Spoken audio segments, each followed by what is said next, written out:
The problem is that those real Democrats, the ones who still love this country but have slightly different opinions than us, they no longer have any power in their own party. Marxists like Bernie Sanders, AOC, and Chuck Schumer have hijacked the Democrat Party. They're the ones in power, and they're in the process encouraging insurgency because they want to, quote, fundamentally transform America into a Marxist hellhole. Hi, thanks for checking out this episode. If you like this content, then please visit cooleyconservatives.com and click the Buy Me a Coffee option to leave us a tip. And don't forget to follow us on Facebook, Twitter, and Truth Social. Oh, and you can get our content in your email inbox once a week by subscribing at cooleyconservatives.com. Thanks again. Take care and God bless. What do you got for me? Yeah, what do you got for me? Baby, would you stand and fight? All right, my friends, welcome to the Speakeasy conversation. Just solo Speakeasy this time around. I've been holding on to this one for several weeks now. Just waiting to return from my summertime break period. But several weeks ago, when I was planning to talk about this, here's the note I left to myself. Quote, watch this on air, raw, uncensored. Do not pre-watch this. End quote. That's what I told myself several weeks ago when I made a note that I wanted to review this with you. As I'm reading that note, I recall the context that was going through my mind at that time. I wanted to remind myself of how outrageous some of the language is coming out of the mouths of our university professors and leaders. My friends, I'm not just trying to be provocative and edgy to get clicks when I tell you the Marxist Democrats are like an insurgency group trying to take out our form of government. Now, I know there are still real Democrats out there who love this country as much as we do. I've even spent some time with them around campfires and sharing beers in bars with them. The problem is that those real Democrats, the ones who still love this country but have slightly different opinions than us, they no longer have any power in their own party.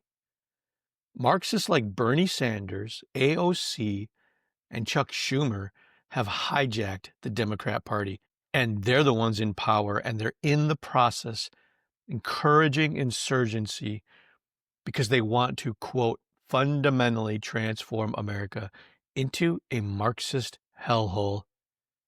Now, I'm still working out the details on my calendar.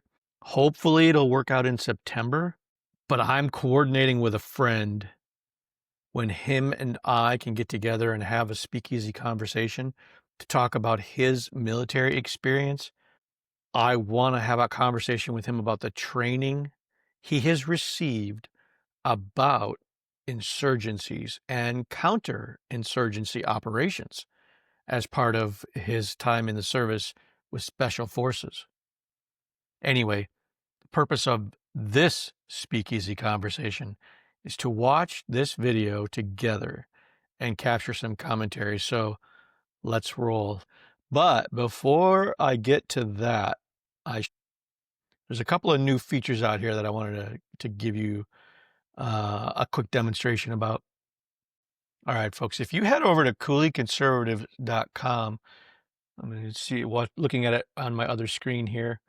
You'll see, you may have already noticed this. It's been here for a couple of months now, but this link to get a free month of Starlink, this is a good deal, folks. If you're in the market for any kind of remote internet access, I have some friends who just told me that they have relatives who are going to Alaska soon, and they just got Starlink. And thank you to them because they used my little referral code here by clicking on this link, and we both get a free month now because of them doing that. So head over here, get a free month, and I get a free month too. So thank you in advance if you do click on this and order Starlink for yourself. Also wanted to point out, On Power by Mark Levin. This link, I get a couple of cents if you order it from this link, but this is a really good book, and I'm going to be giving away a few copies over the next year, so stay tuned for that as well. But this is a great book, and I highly recommend it. And then, of course, our buddy Ace with the 3:33 a.m. book series. This has been up here for a while, helping out our local author. Give him some love too. All right, let's get to the video that I wanted to share with you folks. And as I mentioned, the note that I wrote to myself was, watch this, do not pre-watch it. So this is going to be like just my raw reactions to watching this video with you. Here we go. University of Wisconsin Law School commencement. Well, my friends, through the magic of editing, I'm not going to waste your time with the 15 minutes I just spent wasting my time on technical difficulties. Let's hop right into this and take a look at the video. And here's something really incredible. That same year, 1968, he was elected to the Wisconsin State Assembly. Okay, so introducing Congressman Sensenbrenner. As we were waiting to walk out here a few moments ago, is that as soon as he graduated from law school, what he did was start knocking doors to run for election to the Wisconsin Assembly, which he won in 1968. He was later elected to the Wisconsin State Senate in 1975, elected to his first term in the U.S. House of Representatives in 1978.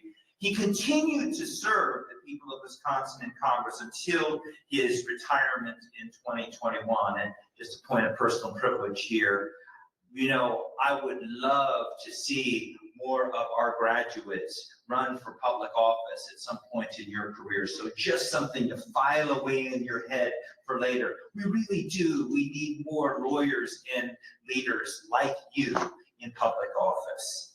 The many highlights of Representative Sensenbrenner's career in Congress include his service as chair of the House Science, Space, and Technology Committee, as well as the House Judiciary Committee.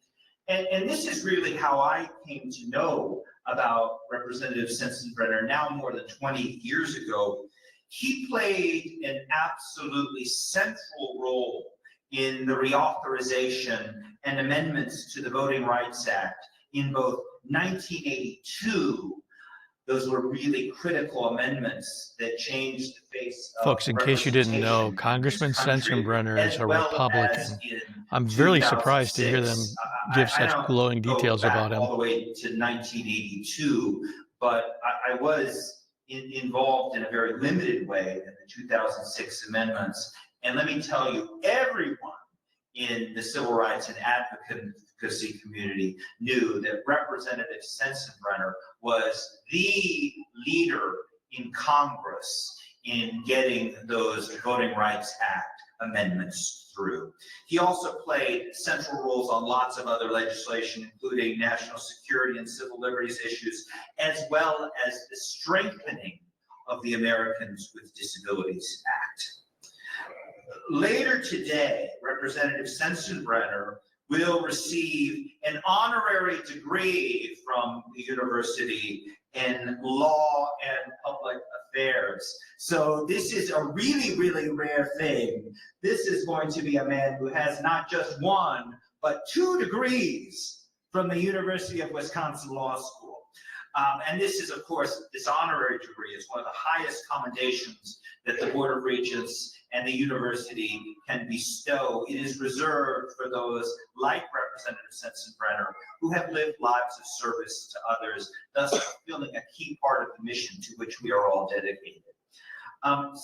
Representative Sensenbrenner is well known for doing what he believed to be right, for always being forthright and direct, and for working across the aisle to get things done. He's also known for being accountable and being willing to be held accountable to the people he served. He never forgot that it was the people of Wisconsin, the United States, and especially his district that he served. And at one time, he was holding more town halls than any other member of Congress, rather. Congressman Sensenbrenner has always deeply valued knowledge and learning, has a special bond with UW-Madison and the law school.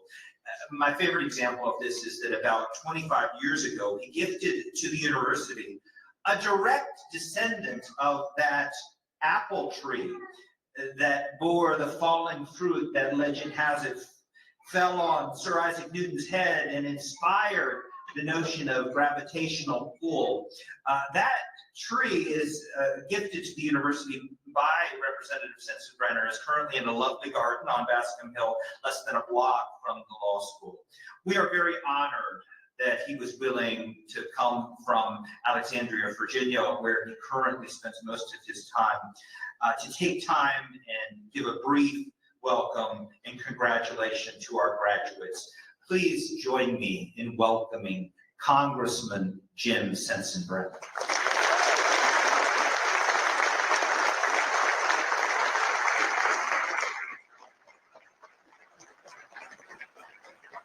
Thank you very much.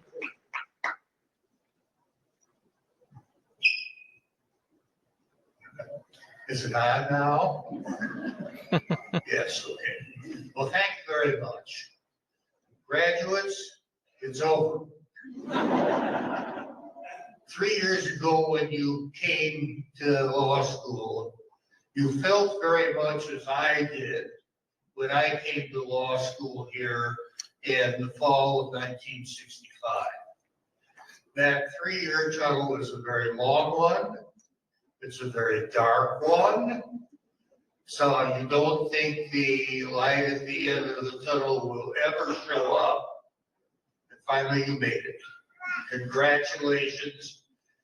The next big step is to go to the Supreme Court and have the justice and her colleagues swear you in.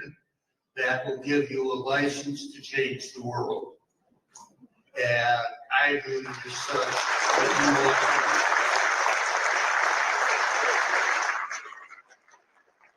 will. Now, when I got to law school, there was fear. Fortunately, that wasn't the case with you. When I got to law school, they had just moved into what was then called the new building. They over-admitted, and 40% of the class behind me was flunked out at the end of the first year. This was when the war in Vietnam was going on. So if you flunked out of law school, you got drafted almost immediately if you were male and sent off to Vietnam to a very uncertain state. You didn't have that. But that made us work all of our heart in order to make sure that the draft notice never came. And of the people in my class, I think only 15% flunked out, and the rest of us stayed in and graduated.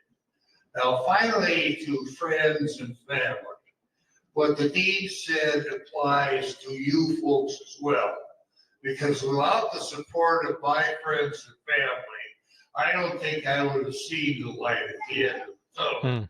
So your role in helping these people make it to the end of the line and become licensed lawyers is just as vital as all the hours that they spent reading cases and trying to figure out what the honorable justices meant. Finally, no commencement address or acknowledgement. It's worthwhile without some advice. Now, I've always believed that free advice is worth what you pay for it, and maybe this will be for you too. But my advice is think outside the box. If you think outside the box, whether it's in law Well said. or in legislation or just general civil discourse, you will do very well both at your profession as well as how you feel about yourself. So thank you again for your efforts.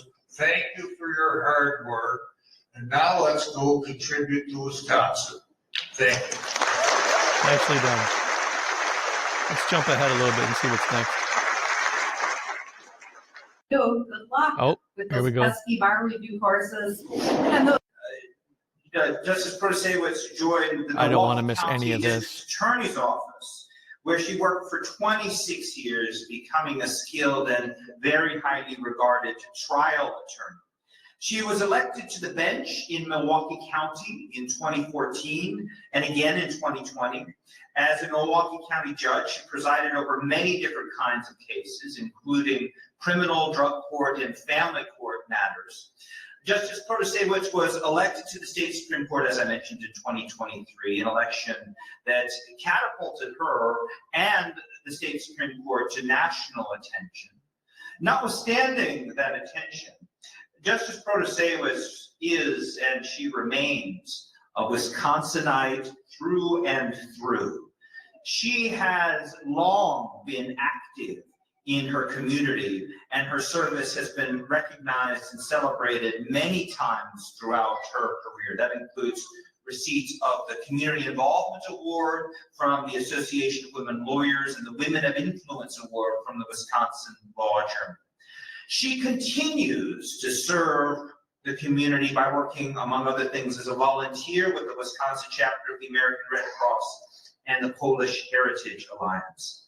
Because of her commitment to our profession, the legal profession, and to public service, we are thrilled, I'm thrilled in particular, that our student graduation committee asked that Justice Protasiewicz be invited to serve as today's keynote speaker. Good work, y'all. And she's going to share some of what she learned through her years of experience as a lawyer and judge, and to help launch our new graduates into the world. Please join me in welcoming Justice Janet Protasiewicz.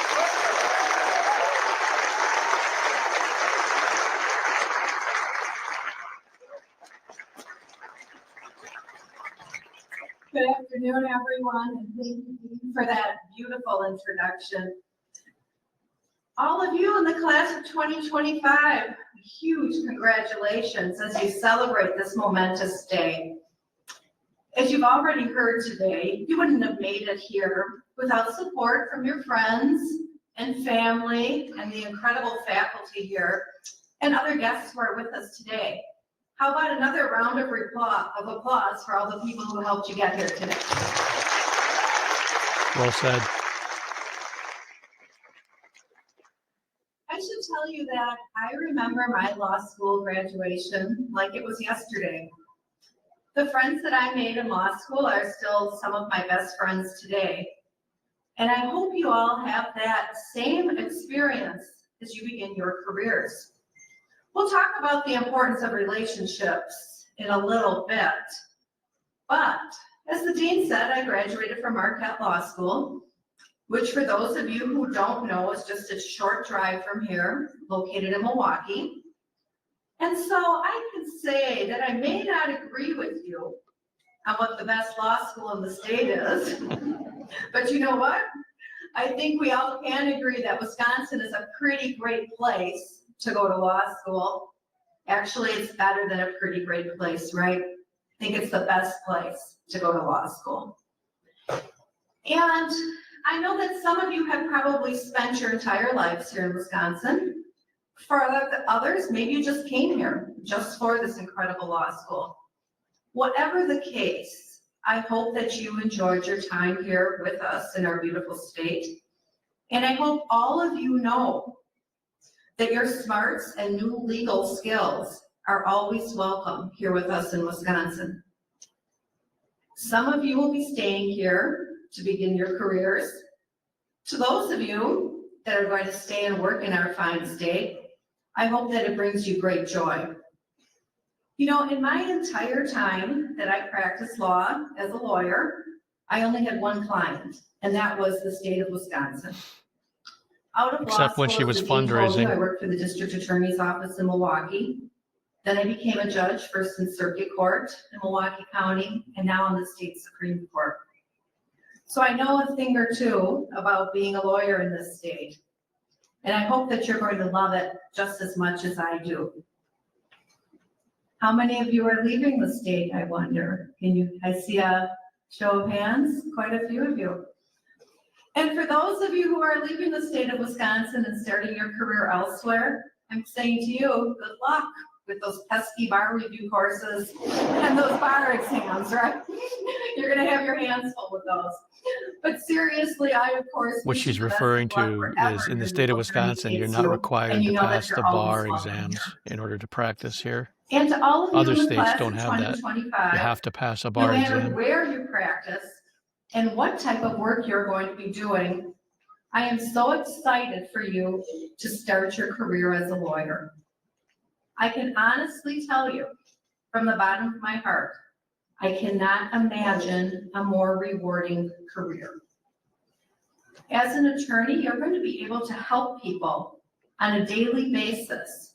At the same time, you're going to be encountering some of the most intellectually stimulating situations that you That can happens in imagine. IT too. This is truly a great career, and I welcome you to the profession. I'll be honest with you, I've had some struggles with what to say here today. I'm speaking to you at a time of intense polarization and debate. A time where to many of us, things may feel uncertain, right? I know I can say that personally. The law hasn't I've had to changed. think about those uncertainties that come with being a member of the judiciary in this particular moment in history. And perhaps some of you feel a version of that in your own lives. So I wanted to talk to you about what I can say to help ease some of that uncertainty. I'm not sure that anything can particularly do the trick, but nevertheless, I have two messages for you here today. First, as a lawyer and as new lawyers, you have the tools to meet this moment. And secondly, don't forget about the value of treating those around you with integrity and maintaining relationships. Let's start with the first one. As a lawyer, you absolutely have the tools to meet this moment. We are living in a time of impassioned debate about what is and is not allowed in our country, about what should and should not be allowed in our country. Like the separation of powers and how the judicial branch does not control all the other branches. That we're seeing a lot of cases coming to us about fundamental issues, about the structure of our government and how the government treats its citizens. Our courts, however, have a special ability to resolve these knotty questions, which makes our courts and the legal profession all the more important today. Folks, she thinks she's a queen. After your name, she's part of the judicial oligarchy. In those debates. Maybe that means you'll be bringing one of those cases to us on the court, and that would be great. But it doesn't have to be coming to the court. You don't have to be dealing with a big flashy case. We all have opportunities as lawyers to bring cases that make a meaningful difference to our clients. In addition, you don't have to be the one bringing the case. You have lots of other tools now in your toolbox as lawyers that you can use in the moment. You now have the knowledge about the way our law works and the way that we interpret it. You can share that knowledge with those around you. But do they have a knowledge about separation of powers and the scope of the judicial branch? And make compelling arguments. You can use those skills to share your message.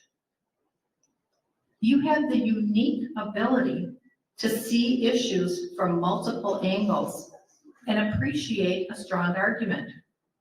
You can use that ability to bring people together. Folks, I hear legislating from the bench in almost every word she's saying. A prosecutor doesn't just charge someone with a crime when they can meet the particular elements of that crime. There has to be prosecutorial merit to bringing the case. A prosecutor has to carefully evaluate the facts and the law in making a decision that changes the life of the person that's being charged, while at the same time protecting victims of particular cases. It's a very powerful role. It's very much like the role you are going to be taking on in the near future. In the end, as a lawyer, you are going to have a special power to tackle some of the issues that are facing our country today. I urge you to take that power seriously, and I have faith that you will. So my second message then, in this moment, as always, it is important to act with integrity and maintain strong relationships. Having those relationships is important to both your success as a lawyer and, of course, to your success outside of work. Let me start with the impact of integrity and relationships on your legal career. I have seen again and again throughout my career how important it is to act with integrity and foster relationships. As a prosecutor, I learned pretty quickly that I wasn't going to get much done if I didn't build a relationship with the judge and with defense counsel. And one little hint, don't forget the clerks and the bailiffs, because they are really the people who run those courtrooms. And you need to act with integrity and show the people around you that they can trust you. Some of my best friends were, and still are, members of the defense bar. We would have a hard-fought battle in the courtroom and then walk out to the parking lot together, or go to dinner together, or spend other time together. And each and every one of us was proud of our role in making the criminal justice system work. As a circuit court judge, I needed to see integrity from the people practicing in my courtroom. I would often say that the Milwaukee County Courthouse was like a huge high school, but nobody ever graduates. So everybody knew everyone, and everyone knew everyone's business. And everyone also knew who they could and could not trust. So in an environment like that, you're holding yourself to a high standard of integrity. If you don't, people are going to notice. And now, as a Wisconsin Supreme Court Justice, I see the need for integrity every single day. On the court, we handle cases that impact people's lives. Sometimes those issues are deeply personal to a few individuals, and sometimes they're important for people across the entire state. As individual justices and as a court, we need to uphold our integrity so that people will respect our decisions. Whether it's the individual parties in front of us or the public at large, we need to make sure Stop usurping the power of the legislature. what the Wisconsin Supreme Court says. That's why I strive every day to handle the cases that come before us with integrity. So I've seen through my entire legal career how important it is to act with integrity and maintain relationships. But that's just at work. Of course, having those strong relationships will help you not just in your legal career, it will help you in life generally as well. I hope you have people in this room who you cherish.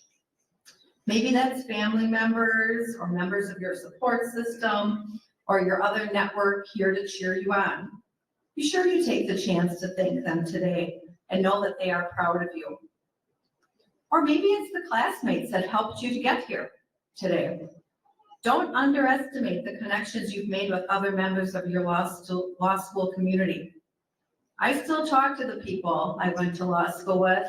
Quite frankly, I talk to them virtually every day. And they have provided me with energy up until this day. Those classmates that you had here in law school were with you during your best times and your worst times, because we all know law school can be challenging at times. And they're going to be with you as you navigate your career. When I think about you sitting here and what you've just experienced for the last 3 years, it brings to mind moot court, study groups, and how we're all better because we learn from each other.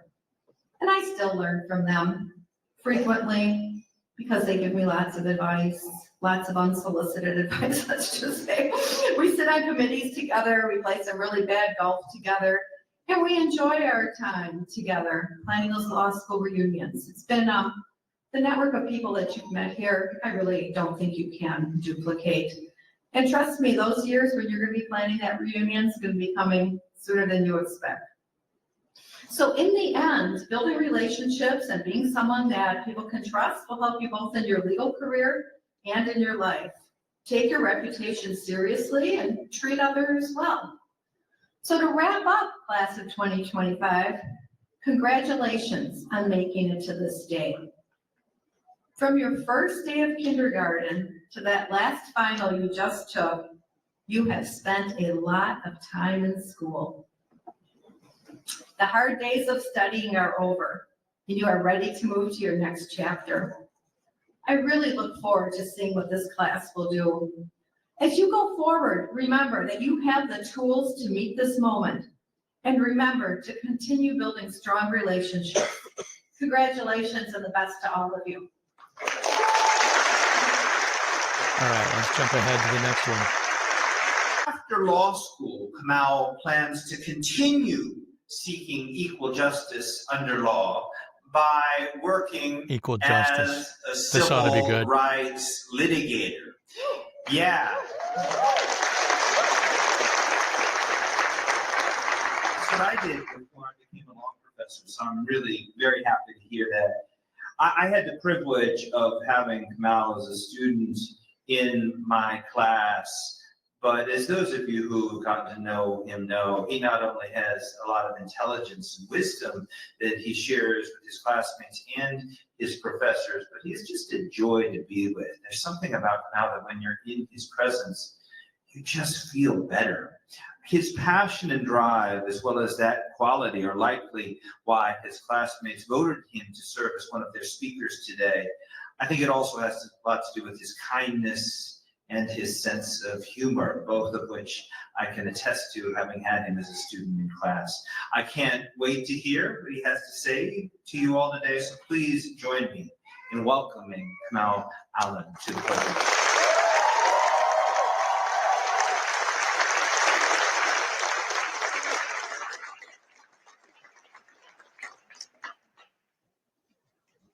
Good afternoon, everybody. Y'all sound like you're not at a graduation ceremony. Good afternoon, everybody. And greetings to our dean, our faculty, our alumni, the class of 2025, and all those who came to celebrate this tremendous occasion. Let's give us all a round of applause.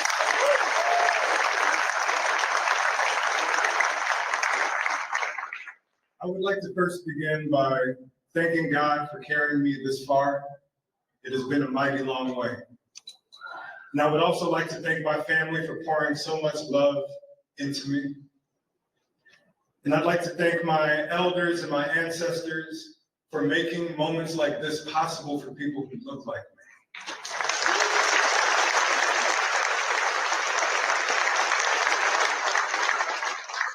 To my classmates, I want to say thank you, not only for electing me to speak today, but for being in community with me throughout these 3 years. We grew close because we struggled together. We laughed together. We learned a lot together, and we embarked on a terrifying journey called law school together, and now here we are celebrating together. We've earned this moment. The class of 2025, I regret to say that we are becoming lawyers in a very troubling time in our nation. Here we go. I wish this wasn't the case, but our democracy and the very concept of justice itself is being challenged. What a joke. And these challenges loomed over our heads as we embarked on this journey throughout our law school careers. In many ways, these challenges made our education full of contradictions.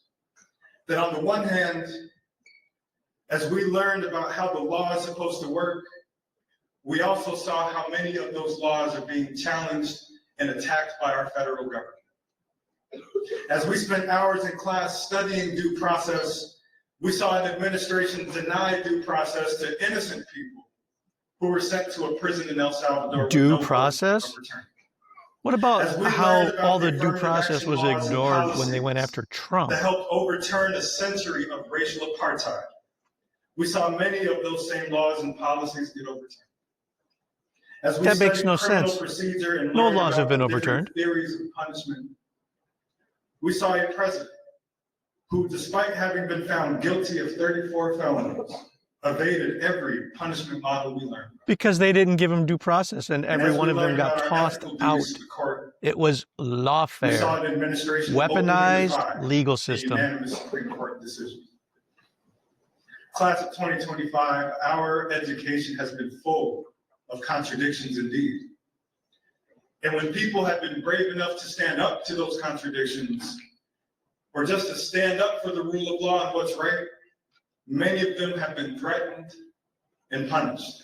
Yeah, Students have had like their Trump's visas attorneys who ended up in revoked for jail exercising their First because of the Amendment rights. lawfare conducted against Judges them have been arrested by the FBI, including Judge Dugan out of the Milwaukee County Circuit Court. because she her broke home the court. law. Now she's being prosecuted. Law firms have been coerced to represent clients that they otherwise would not have represented, and universities have had their funding revoked. Just a few years ago, people like this were Standing claiming up that no one is to above an the law. And now authoritarian suddenly regime people comes are with a above the very law. heavy risk They don't to our want them to lives go and to our jail, freedoms. but all the Republicans I can have go to no jail, right? illusion It's about that. ridiculous. They're the contradiction. And I understand that many of you might be scared today. But I have a message for you. Fear is an opportunity for courage to exist. And now is the time for us to be as bold and as courageous as we have ever been. We must walk Insurgency. a very courageous path that our ancestors and our elders have been forced to walk on many times. They walked this path when they marched across that Edmund Pettus Bridge in Selma. They walked this path when they risked lives escaping slave catchers in the Underground This Railroad. isn't about civil They rights. walked It's this about the path rule despite of having their law houses that you bombed, want to overturn and their replace bodies with Marxism. incarcerated, and their freedom fighters killed. They walked this courageous path of freedom, and most importantly, they won. They won civil rights. We They find didn't ourselves win at yet another unlawfulness. opportunity to follow in their footsteps and to win again. Remember, fear is a call to action, and we must rise to answer it. That sounds We insurrection-y rise to up me. to recognize that these degrees don't solely belong to us. They belong to our clients, the communities we serve, and the future generations to whom we owe a duty of courage. We rise. We rise up to recognize that in the face of injustice, we do Here comes not the back Obama down. speech. We do not bend the knee. We do not buckle. We do not yield. The forces against us may be strong, but we must be stronger. We rise. We rise up and recognize that no weapon formed against us shall prosper. No attacks on our freedom of speech shall prosper. No deportation raids or threats to be sent to a foreign concentration I think he camp shall plagiarized prosper. an Obama We rise. speech. We rise up and remember that Dr. King once said, "The moral arc of the universe is long, but it bends towards justice." And as lawyers, we are in a unique position to bend it. Class of 2025, I love you.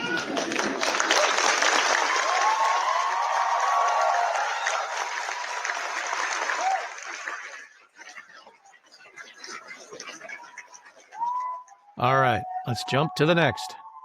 Prior to joining us on the faculty at UW Law, Professor McBride dedicated her legal career to the nonprofit arena with positions at ABC for Health and Justice, Judicial. She earned her JD from the University of Iowa College of Law and her BA in Chemistry and Architecture from Bryn Mawr College. She is a wildly popular teacher and mentor to our students, and you are about to see and hear why.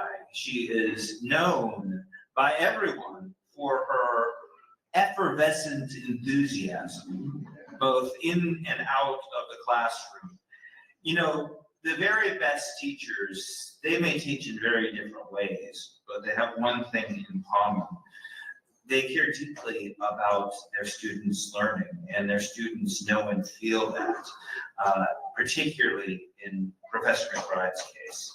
She has previously won our Clinical Teacher of the Year award, and if you don't know already, you're about to see why she is so beloved by our students as well as by her colleagues. Professor McBride, welcome to the podium.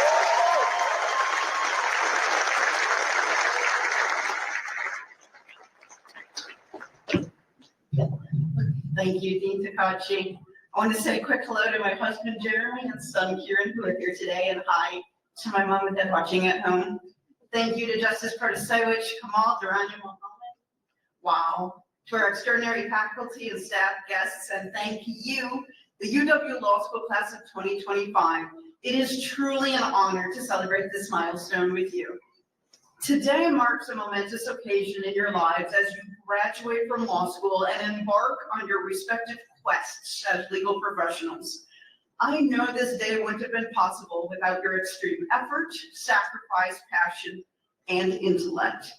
It also wouldn't have been possible without the time, encouragement, and support of your parents, grandparents, siblings, partners, adorable children, and endless streams of TikTok.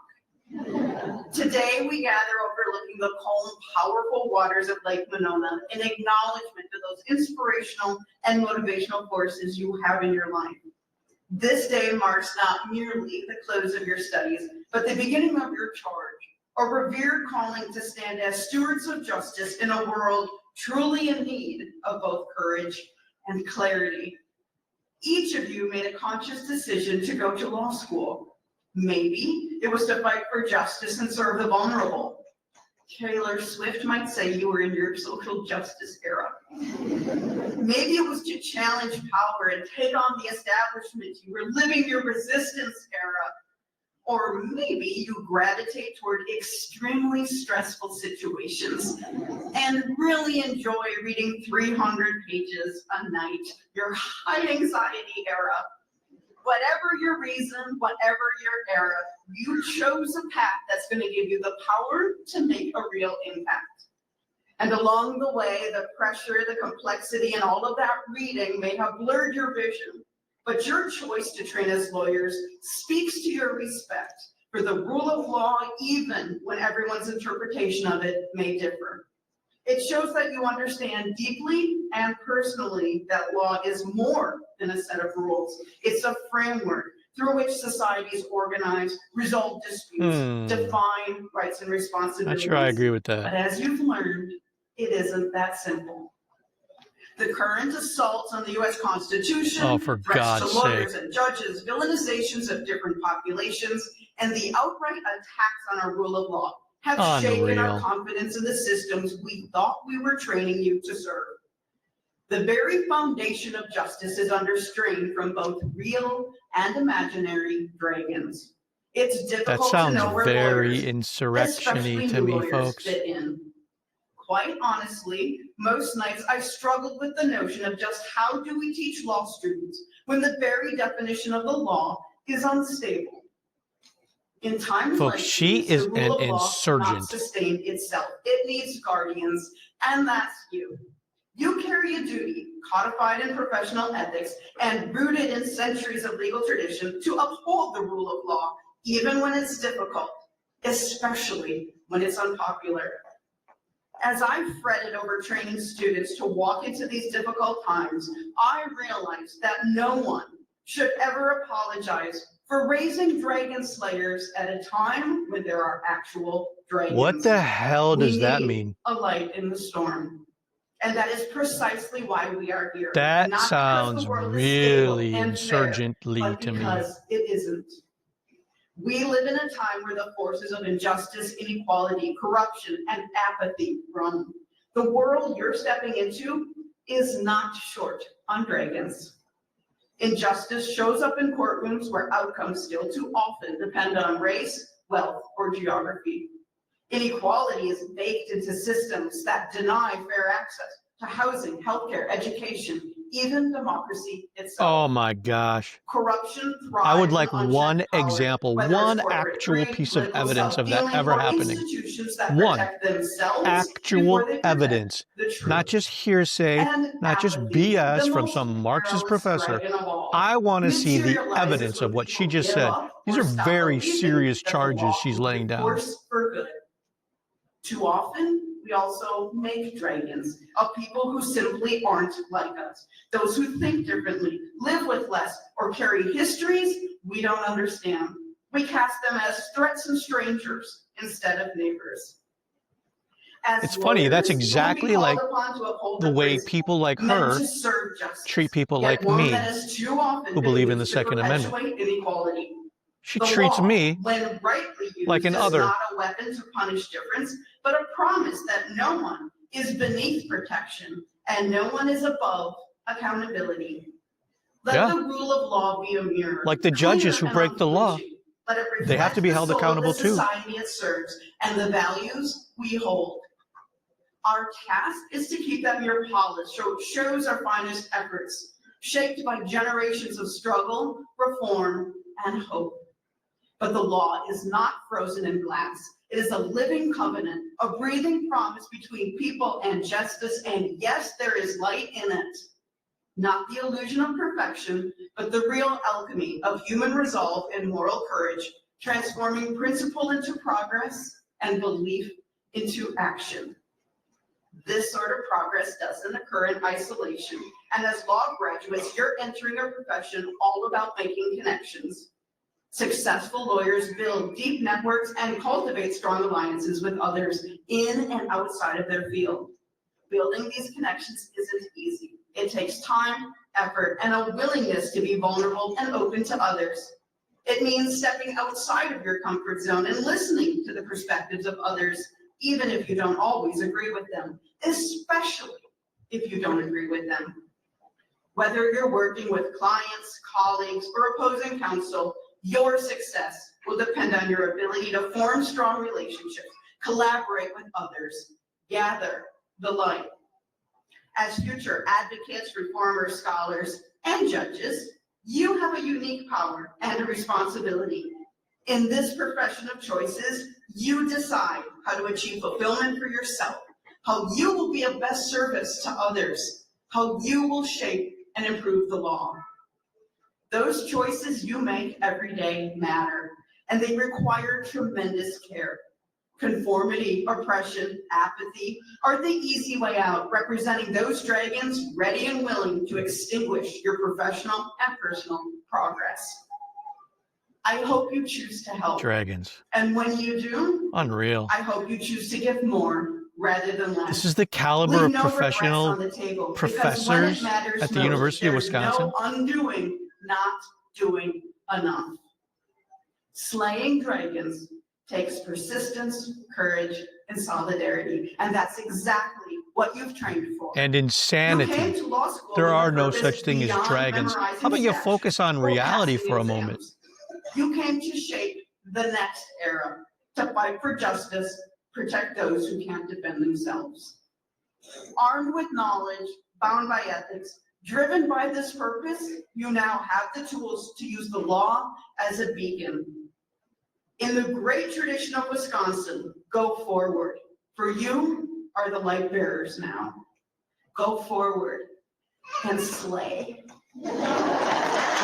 Folks, that sounds very insurrection-y to me. I can't take any more of this, folks. These Marxist professors are insurgents, and they're trying to topple our government through lawfare. They are using the law as a weapon. They're interpreting it however they choose. They're little kings and queens in robes like Justice Protasevich in the state Supreme Court. They decide what the law says, and they're going to decide it according to their Marxist principles. This is a scary time in America. I hope you enjoyed this. Take care and God bless. I want you